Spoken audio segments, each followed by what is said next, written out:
Hello students.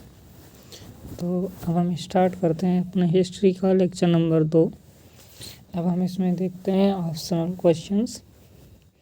Question number 1, Robert Bruce Foote थे एक option A दिया भूगर्भ वैज्ञानिक, बी ऑप्शन पुरातत्वविद, पुरावनस्पति शास्त्री, इतिहासकार।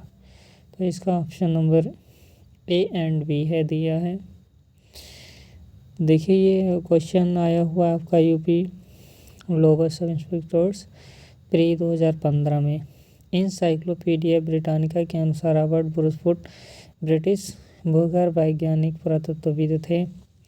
जियोलॉजिकल सर्वे ऑफ इंडिया से संबंधित रॉबर्ट ब्रूसफुट ने 1833 में भारत में पाषाणकालीन बस्तियों के अन्वेषण की शुरुआत की। नेक्स्ट क्वेश्चन दिया गया हुआ है, कोपेनहेगन संग्रहालय की सामग्री से पाषाण, कांस्य और लौह युग का त्रियुगीन विभाजन किया गया था। ये किसके द्वारा? ऑप्शन ए थॉमसन ने। ठीक है, तो इसका डिटेल देखते हैं कि डेनमार्क के कोपेनहेगन संग्रहालय में 1818 ईस्वी में और 1820 ईस्वी में एक आयोग की रिपोर्ट के अनुसार सामग्री के आधार पर पाषाण, कांस्य और लौह युग का त्रियुगीन विभाजन क्रिश्चियन जर्गेनसन थॉमसन ने किया था।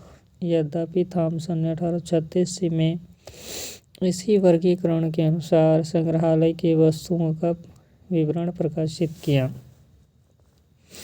नेक्स्ट क्वेश्चन दिया गया है, भारतीय इतिहास के संदर्भ में Alexander Rea Longhurst, Robert Sewell, James वर्गीस और वाल्टर एलियट किस गतिविधि से जुड़े थे? तो ऑप्शन है पुरातात्विक उत्खनन से। ठीक है, चलिए नेक्स्ट क्वेश्चन की ओर बढ़ते हैं। तीसरा क्वेश्चन नंबर 4 दिया गया हुआ है, उत्खनित प्रमाणों के अनुसार पशुपालन का प्रारंभ हुआ था। ऑप्शन ए निचले पूर्व पाषाण काल में, मध्य पूर्व पाषाण काल में, ऊपरी एवं पाषाण काल में, मध्य पाषाण काल में। तो इसका ऑप्शन कौन सा है? इसका राइट ऑप्शन होगा ऑप्शन नंबर डी, मध्य पाषाण काल के अंतिम चरण में पशुपालन के साक्ष्य प्राप्त होने लगते हैं। ऐसे पशुपालन के साक्ष्य भारत में आदमगढ़, जो नर्मदापुरम मध्य प्रदेश, तथा बाघ और भीलवाड़ा राजस्थान से मिले हैं। क्वेश्चन नंबर 5 दिया है, मध्य पाषाणिक प्रसंग में पशुपालन के प्रमाण जहाँ मिले वह स्थान है। तो इसका राइट ऑप्शन होगा option number C, Adamgarh. Question number 6 दिया है, निम्नलिखित में से किस स्थल से हड्डी के उपकरण प्राप्त हुए हैं? तो इसका राइट ऑप्शन होगा सी एंड डी, महदहा से और सराय नहर से। चलिए डिटेल देखते हैं। मध्य पाषाणकालीन महदहा उत्तर प्रदेश के जो प्रतापगढ़ जिले में स्थित है, से बड़ी मात्रा में हड्डी एवं सिंग निर्मित उपकरण प्राप्त हुए हैं। जी.आर. शर्मा महदहा में 3 क्षेत्रों का उल्लेख करते हैं, जो झील क्षेत्र, बूचड़खाना संकुल क्षेत्र एवं कब्रिस्तान निवास क्षेत्र में बटा था। बूचड़खाना संकुल क्षेत्र से हड्डी एवं सिंग निर्मित उपकरण एवं आभूषण बड़े पैमाने पर प्राप्त पाए गए हैं। सराय नहर से भी अल्प मात्रा में हड्डी के उपकरण मिले हुए हैं। चलिए नेक्स्ट क्वेश्चन देखते हैं। क्वेश्चन नंबर 7, हड्डी से निर्मित आभूषण भारत में मध्य पाषाण काल के संदर्भ में प्राप्त हुए हैं। तो इसका राइट ऑप्शन है ऑप्शन ए एंड बी, सराय नहर राय से और महदहा से। क्वेश्चन नंबर 8 देखते हैं, निम्नलिखित मध्य पाषाणिक स्थलों को भौगोलिक दृष्टि से पश्चिम से पूर्व के क्रम में अव्यवस्थित करें, यानी कौन सा पश्चिम में है, पश्चिम से पूर्व की ओर। तो इसके राइट ऑप्शन देखते हैं, ऑप्शन नंबर सी इसका आता है। तो सी ऑप्शन में पहला आएगा हमारा महदहा, जो प्रतापगढ़ यूपी में पड़ता है। फिर लेखनिया आएगा, मिर्ज़ापुर उत्तर प्रदेश में। फिर पैसरा बिहार में, एवं बीरभानपुर जो पश्चिम बंगाल में पड़ता है। क्वेश्चन नंबर 9 देखते हैं। लिखा, एक ही कब्र से 3 मानव कंकाल मिले हैं।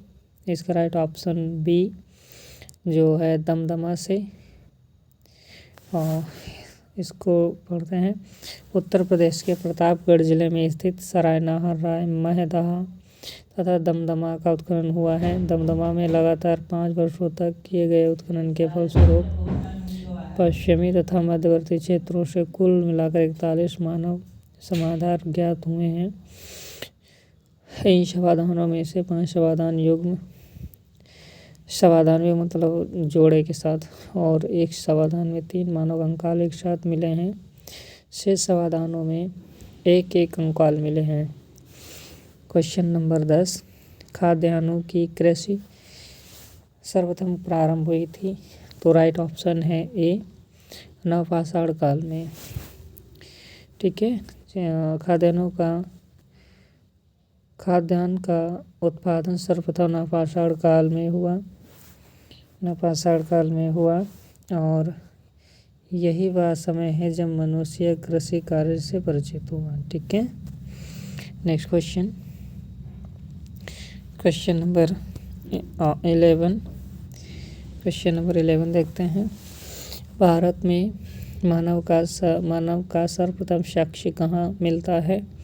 तो right option number D, Bharat में मानव का सर्वप्रथम साक्ष्य नर्मदा घाटी में स्थित हथनौरा, जो सीहोर जिला मध्य प्रदेश में पड़ता है, नामक पुरास्थल से प्राप्त हुआ है। इसकी खोज पुरातात्विक अरुण सोनकिया द्वारा वर्ष 1982 में की गई थी। ठीक है, चलिए नेक्स्ट क्वेश्चन देखते हैं। क्वेश्चन नंबर 12, प्रथम मानव जीवाश्म भारत की किस नदी घाटी से प्राप्त हुआ था? तो राइट ऑप्शन इसका सी है, इनमें से कोई नहीं। ठीक है, अप्रैल में से एक से अधिक है। और इसका चलिए डिटेल्स व्याख्या देखते हैं, एक्सप्लेनेशन देखते हैं। इसका व्याख्या इसमें क्वेश्चन नंबर 13 देखिएगा। क्वेश्चन 13 का है, मानव द्वारा सर्वप्रथम प्रयुक्त अनाज था। तो इसका राइट ऑप्शन सी, जौ। आधुनिक मानव समाज द्वारा मुख्य रूप से 8 खाद्यान्न अनाज का उपयोग किया गया है। जौ, गेहूँ, चावल, मक्का, बाजरा, सोरगम, राई एवं जई। अनाजों के पौधे विभिन्न क्षेत्रों में जंगली घास के रूप में विद्यमान थे, जिन्हें बीजों के रूप में अलग अलग क्षेत्र में अलग अलग समय पर मानव ने उगाया। वैश्विक दृष्टि से देखा जाए तो सर्वप्रथम जौ 8000 ईस्वी पूर्व के आसपास भूमध्य सागर एवं ईरान के मध्य स्थित पश्चिमी एशिया के देश में मानव द्वारा उगाया गया। बाद में लगभग इन्हीं क्षेत्र में 8000 ईसा पूर्व के आसपास ही गेहूँ भी उगाया जाने लगा। क्वेश्चन नंबर 14, भारतीय उपमहाद्वीप में कृषि के प्राचीनतम साक्ष्य प्राप्त हुए हैं। तो राइट ऑप्शन है बी, लहुरा देव से। चलिए डिटेल देखते हैं इसकी। नवीनतम खोजों के आधार पर भारतीय उपमहाद्वीप में प्राचीनतम कृषि साक्ष्य वाला स्थल उत्तर प्रदेश के संत कबीर नगर जिले में स्थित लहुरा देव है। यहाँ से 9000 से 7000 ईसा पूर्व तक के बीच चावल के साक्ष्य प्राप्त हुए हैं। उल्लेखनीय है कि इस नवीनतम खोज के पूर्व भारतीय उपमहाद्वीप का प्राचीनतम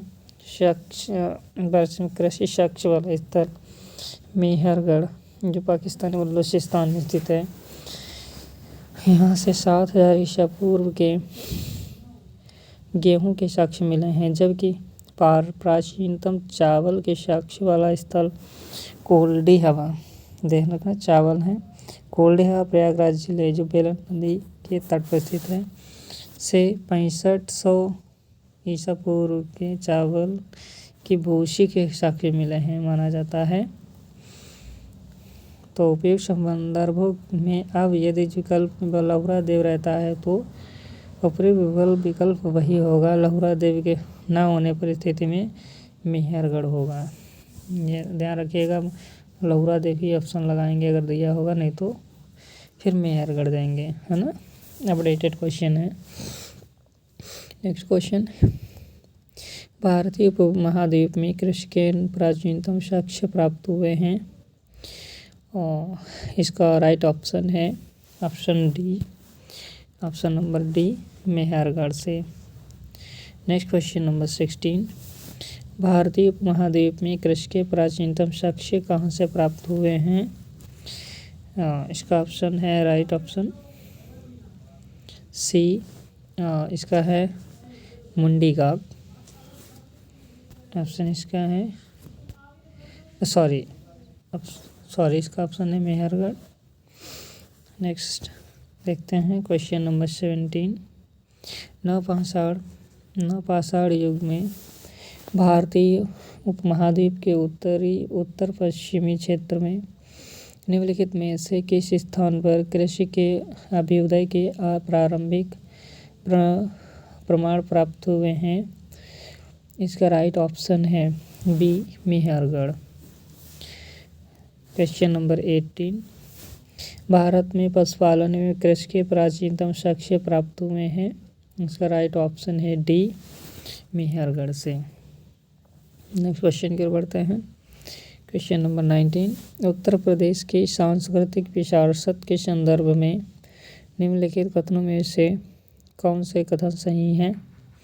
तो राइट ऑप्शन है सी, 1 और 2। इस प्रदेश के अनेक उत्खनित स्थलों के से वैश्विक संदर्भ में कृषि के प्राचीनतम प्रमाण प्राप्त हुए हैं।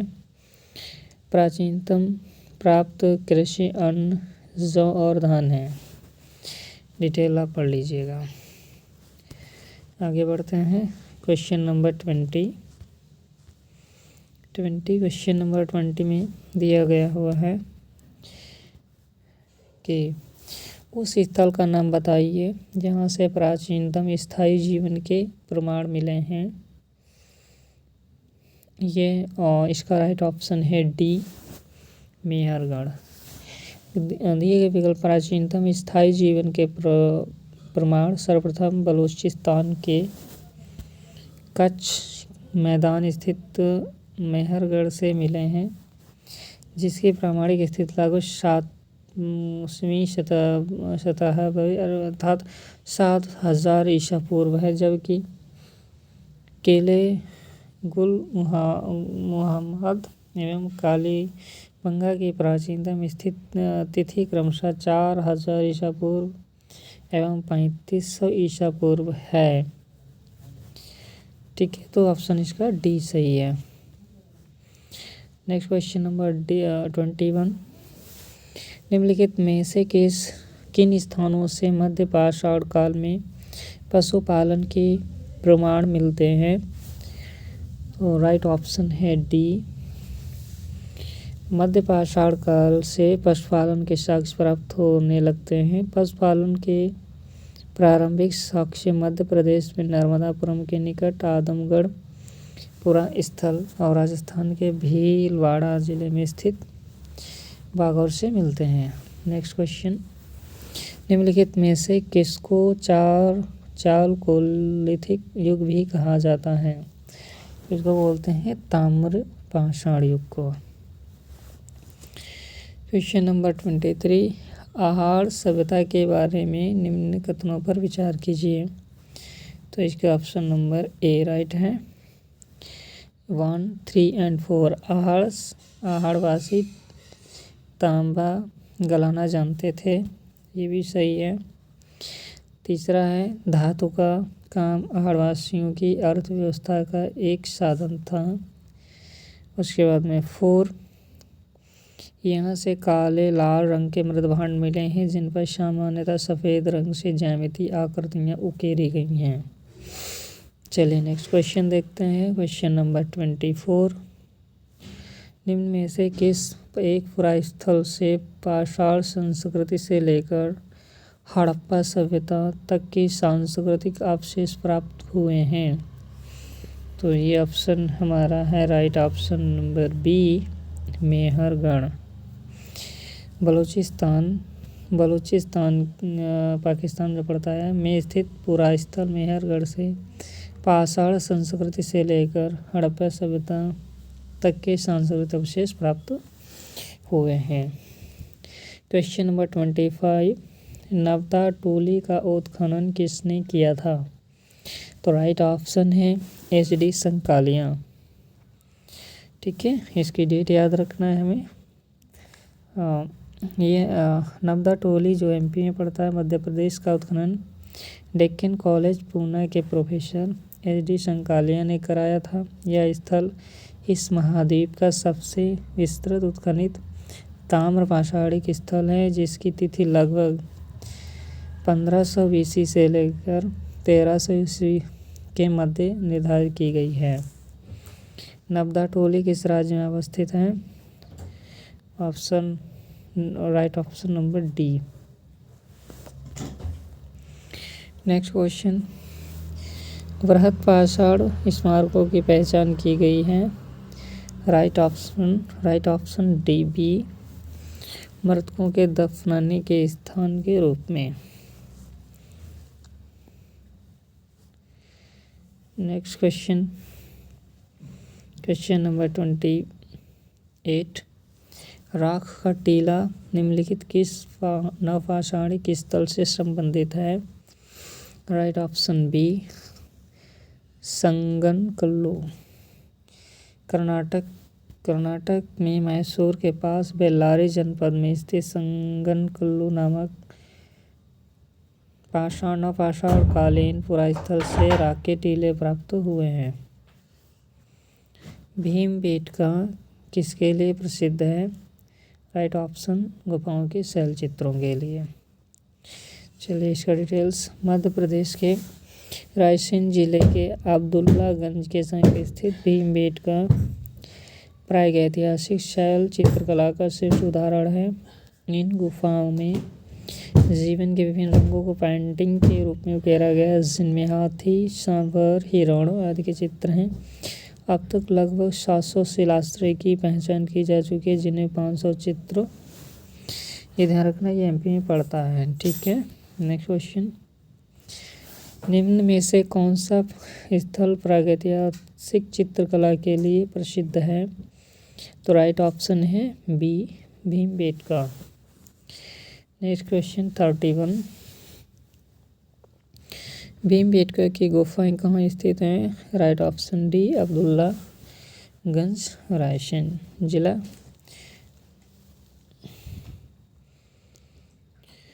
मध्य प्रदेश। नेक्स्ट क्वेश्चन 31, भारत में किस शिलाश्रय से सर्वाधिक चित्र प्राप्त हुए हैं? 32 का एक्सप्लेनेशन। राइट ऑप्शन इसका है बी, भीमबेटका की गुफाएं। क्वेश्चन नंबर 33, निम्न में से किस भारतीय पुरातत्ववेत्ता ने पहली बार भीमबेटका गुफा को देखा और उसके शैल चित्रों के प्रागैतिहासिक महत्व को खोजा? Right option C, VS Wakadkar.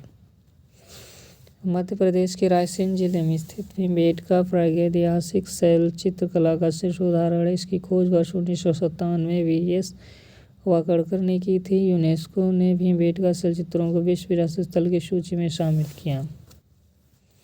Question number 34, Bhimbetka को किसने खोजा? Right option D, doctor Vishnudhar Wakadkar. Question number 35 गैरिक मृदभांड पात्र ओसिपी का नामकरण हुआ था। राइट ऑप्शन ए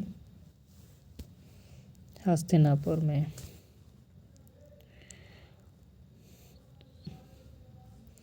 गंगा यमुना दोआब की सांस्कृतिक परंपरा संभवतः उसकी संस्कृति के साथ शुरू होती है, जिसे अपने अत्यंत विशिष्ट मृदभांड के नमूने के कारण गैरिक मृदभांड कहा गया। इस मृदभांड परंपरा के पात्र सर्वप्रथम हस्तिनापुर की खुदाई के दौरान प्रकाश में आए थे। वर्ष 1950 से 52 के दौरान हस्तिनापुर नामक पुरास्थल की खुदाई बीबी लाल के निर्देशन में हुई थी।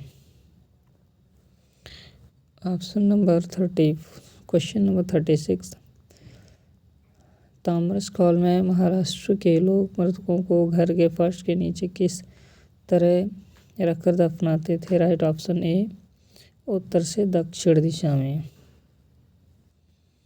नेक्स्ट क्वेश्चन 37 निम्नलिखित में से किस स्थल से मानव कंकाल के साथ कुत्ते का कंकाल भी शवाधान से प्राप्त हुआ है। Right option B Burzahom. Jammu एवं कश्मीर में श्रीनगर के निकट स्थित बोरजोम से नवपाषाणिक अवस्था में मानव कंकाल के साथ कुत्ते का कंकाल भी शवाधान से प्राप्त हुआ है। गर्तावास गड्ढों वाले घर भी यहाँ की प्रमुख एक विशेषता है। 38 किस स्थान पर मानव के साथ कुत्ते को दफनाए जाने का साक्ष्य मिलता है। Right option A Burzahom. Question number 39 गर्तावास के साक्ष्य प्राप्त हुए हैं।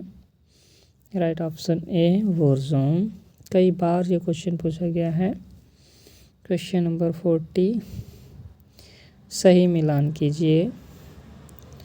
तो इसका राइट ऑप्शन है बी।